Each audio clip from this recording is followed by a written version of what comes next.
And today we're going to do a review on this here Toro snowblower. But first, I have to get rid of this box. Oh, here I am. Okay, so this is Toro's Power Max 826 OHAE. 826, 8 horsepower engine, 26-inch clearing path. OHAE, I guess, would stand for O, overhead valve, H, heated hand grips, A, alternator, because it's got a headlight, and E, electric start.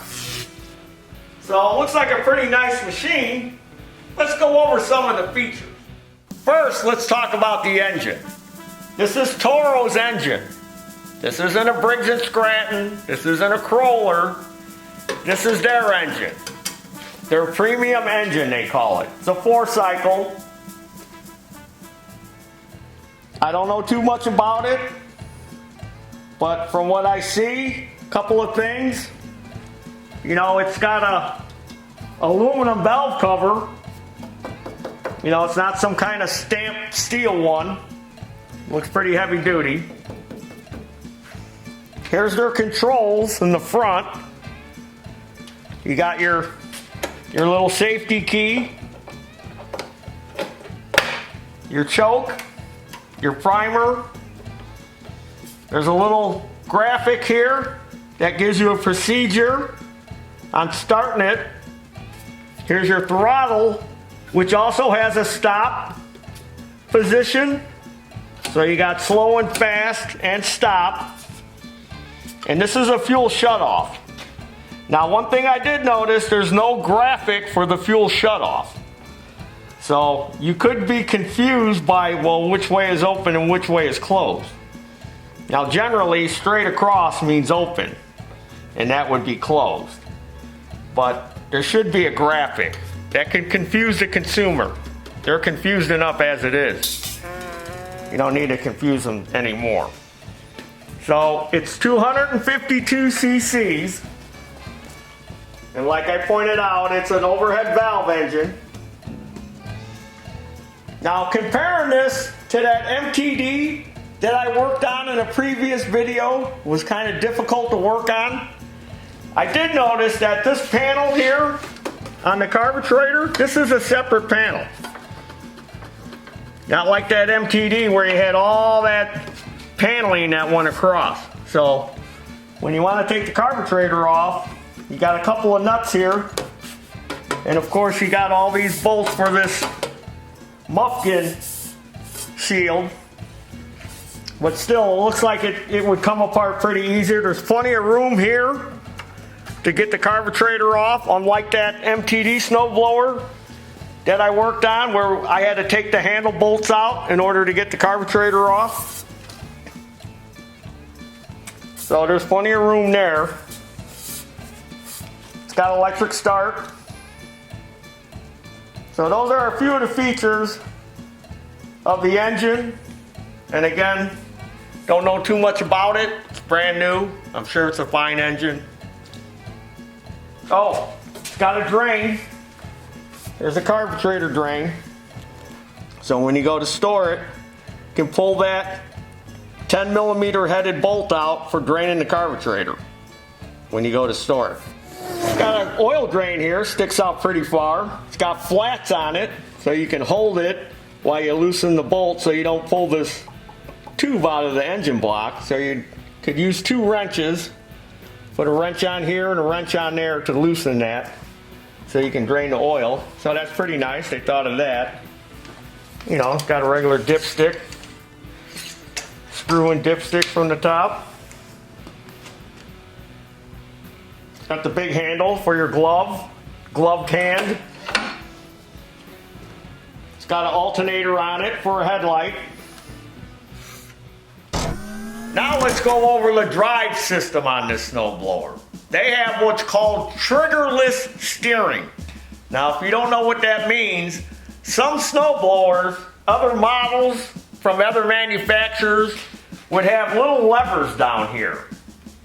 And you could grab one of those levers and it would release the wheel so it would be easier to turn. Because when you're blowing snow, you want posi traction.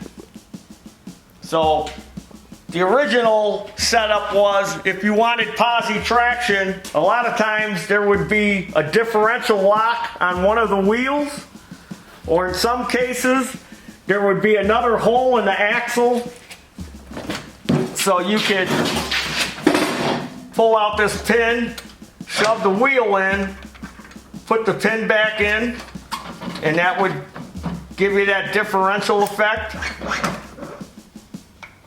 And then, like I said, some manufacturers came up with little trigger releases on the handle. So you would have more levers and cables you would have to deal with in order to steer the snowblower when you got to the end of your path. Well, they have triggerless. There's no triggers. So this transmission, see, has a differential in it. And we'll pull that belly pan off and take a look at that trans. It's got 2 reverse gears, slow and fast for reverse, and you got 6 forward gears. And then it's got another feature that they've had for years on a lot of snowblowers, and that's when you engage the drive and the auger, you can take your hand off the auger one and it stays locked down on the right side, so you can come over and control the chute control.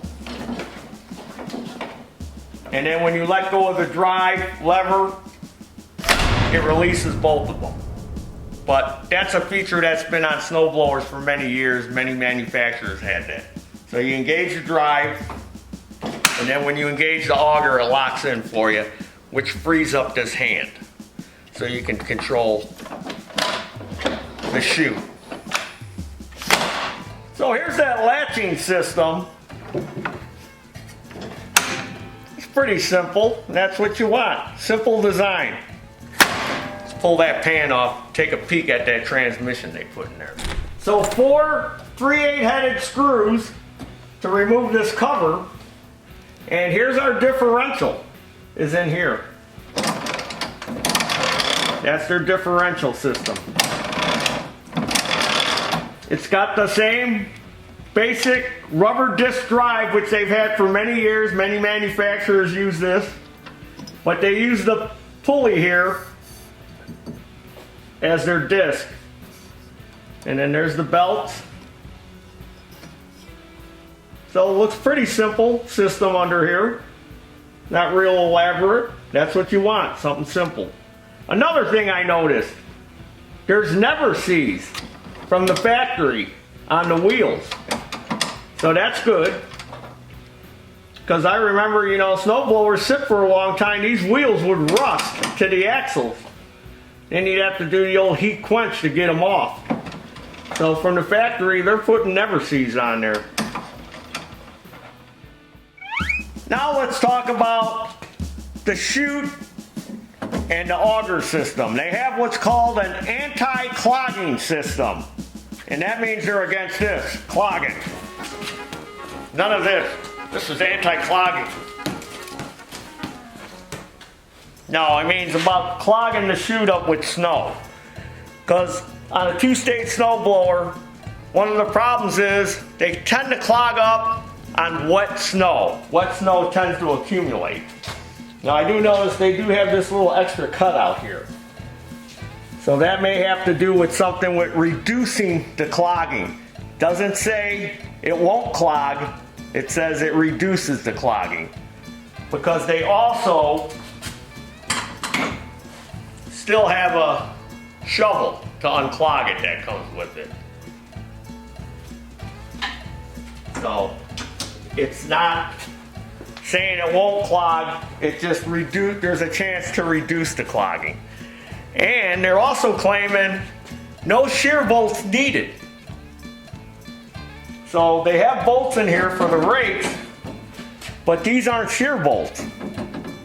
The way it works is they say they've got hardened gears in the transmission, and if you were to hit something it bogs the engine down instead of shearing the bolt. So they have some kind of system for that. How that exactly works, I don't know, but that's their claim.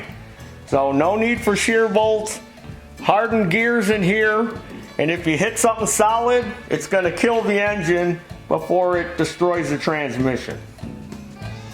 It's got metal skid shoes on there, adjustable, and I believe there's options for other skid shoes. Big tall bucket.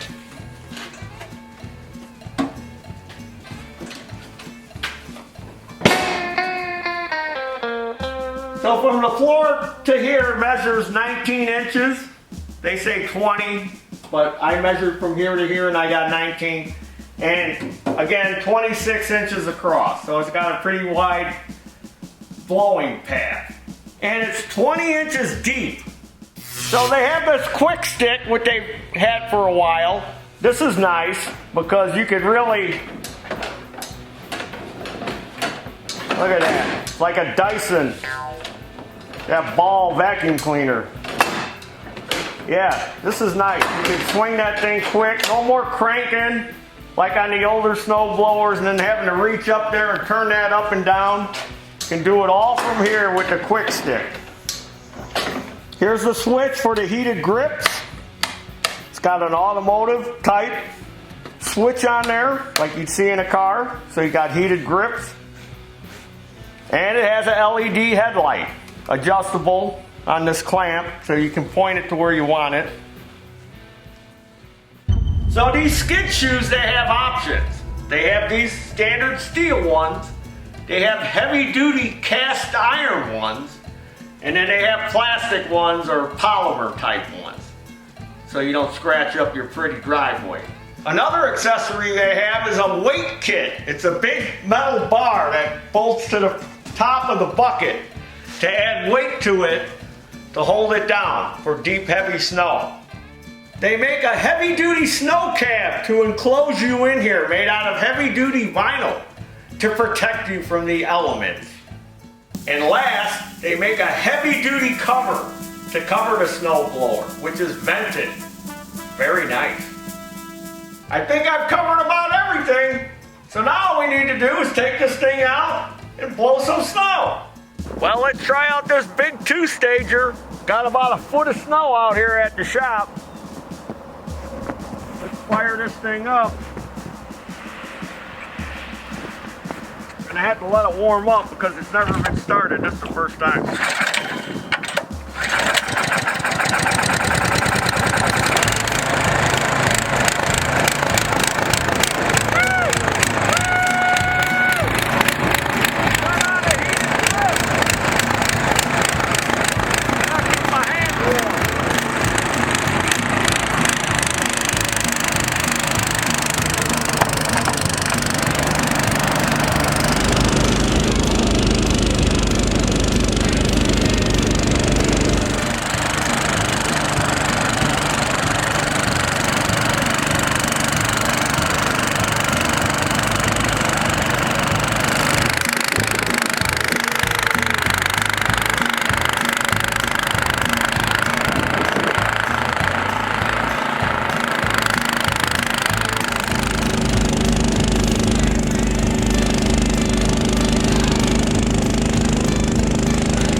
Works really good. I had it in, uh-oh, my camera's beeping, telling me something, probably battery's dead. I started in third gear in this deep snow, and it blew right through it. That virgin snow had a little struggleization when I got to where the snowplow was, kind of had to help it.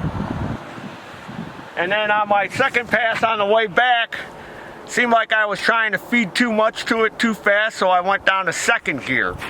Now, I see where that weight they make that fits on the top here to weight down the bucket. That would have really helped, because I did have to kind of pull up on the handle a little bit going through that deep, heavy snow. But man, it did a great job. I'm really impressed. Now I got to get the rest of my shop done.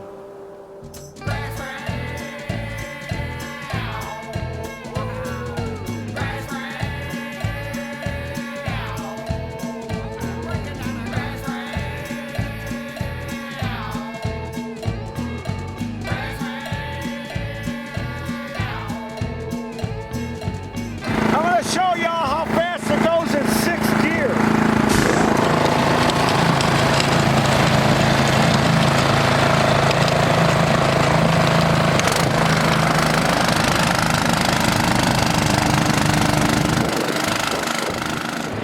All right, let's see how it does in reverse. There's number one.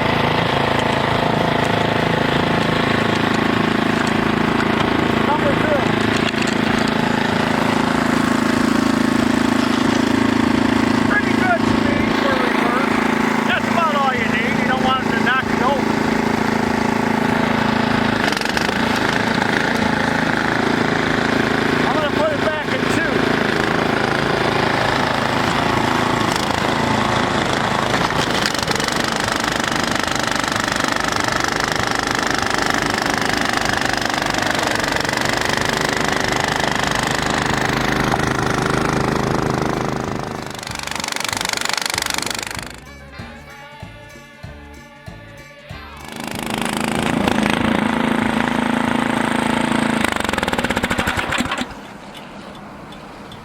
Overall, I'm pretty impressed with this baby. I like this snowblower. I've operated a lot of two-stagers before, and I like this one.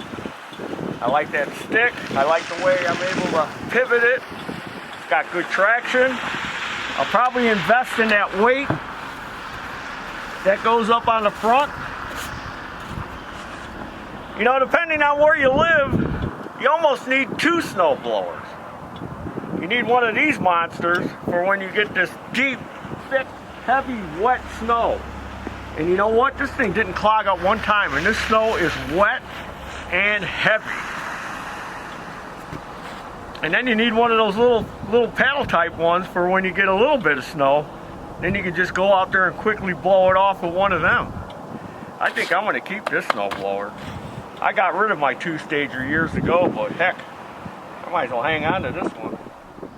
Well, Taryl gives this snowblower a thumbs up, a double thumbs up. I really like this snowblower. I think, like I said, I'm going to keep this baby. This is mine now. So, for more information, go to your local Toro dealer or go to Toro's website to learn more. And as always, follow me on Facebook and Instagram. Subscribe to my YouTube channel, Taryl Fixes All. That's me, the guy blowing snow. And as always, there's your dinner. Woo!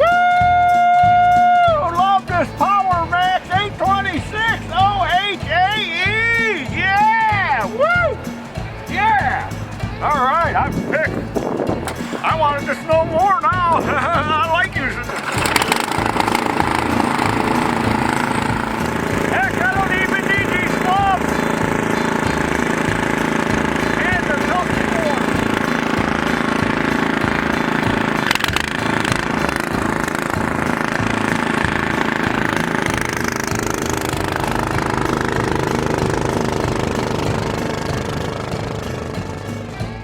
Couple of passes, that should be wide enough for a customer to get his car in there.